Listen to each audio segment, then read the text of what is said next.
back. Now, climate change had frightening impacts across Europe last year, and a dry winter and spring mean a widespread drought is almost certain this summer too.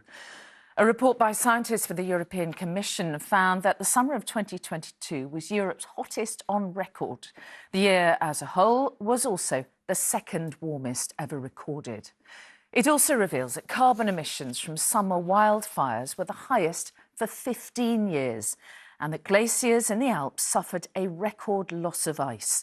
But the records don't even end there, because as the south of the continent experienced the highest ever number of days with what's called very strong heat stress, that's defined as temperatures between 38 and 46 degrees Celsius.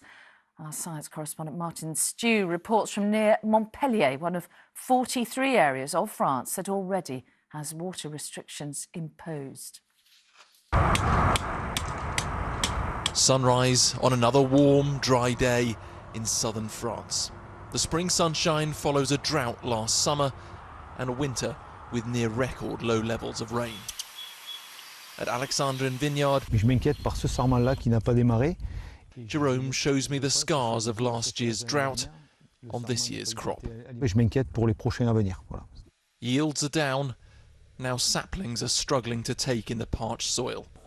Extra watering is needed, every precious drop directed by hand. Fait que soit bien arrosé, qu'ils aient eu suffisamment d'eau. We need enough water during the year so we can produce the best possible juice for the wine. Water is extracted from rivers and lakes like Le Lac de Montbel. In April, levels should be at 60%. Today, it's just a quarter full. Water experts say it's a similar story in the rivers, running as low now as you'd expect in midsummer. January, February, March are very important to refill the river and the aquifer. But this winter we are less rain.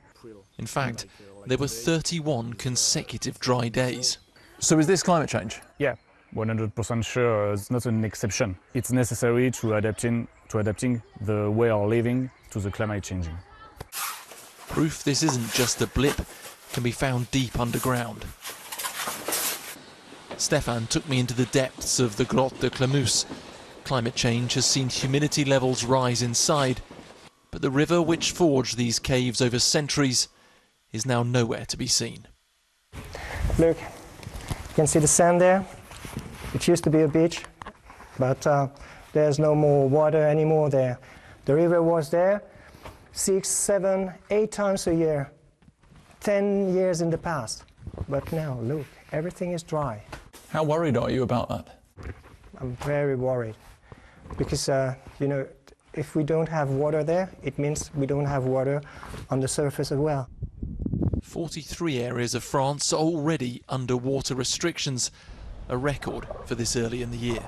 The drought isn't the only problem. Europe saw the fastest rising temperatures last year, with heat waves alone killing more than 20,000 people.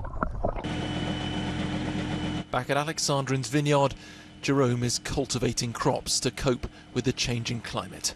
Forecasters say even if it rains heavily now, the water is likely to be soaked up by plants rather than replenishing reservoirs. Martin Stew, ITV News, Southern France. Well, Alex is here with more on this. And this report really confirms, doesn't it, some of the really worrying trends that we've been seeing. That's right, Mary. Yeah, these trends are quite worrying indeed, and they seem to be going in one direction. Let's stay with France for a moment, which had a record-breaking 2022. In fact, it had its warmest year since records began back in 1900. All months of the year, except January and April, were warmer than average. Now, in the south, average summer temperatures sit comfortably at around 26 degrees Celsius, but it exceeded 40 degrees Celsius on more than one occasion. Rainfall was also down by 25%, quite significant. This plus heat waves became a disastrous recipe for droughts and damaging wildfires in some parts of the country. But all this wasn't exclusive to France. The problem was much more widespread, and we now know Europe experienced its hottest summer ever recorded, with many countries hitting 40 Celsius or higher England included on the 19th of July in Lincolnshire, I'm sure you remember, but it was the picturesque town of Pinhão in Portugal that topped the list with a record-breaking and blistering 47 degrees Celsius. That's 116.6 in Fahrenheit. And the impacts of climate change are becoming more visible than ever before. And with temperatures rising at twice the global rate in Europe, more extreme weather is a likely possibility as we head for summer 2023.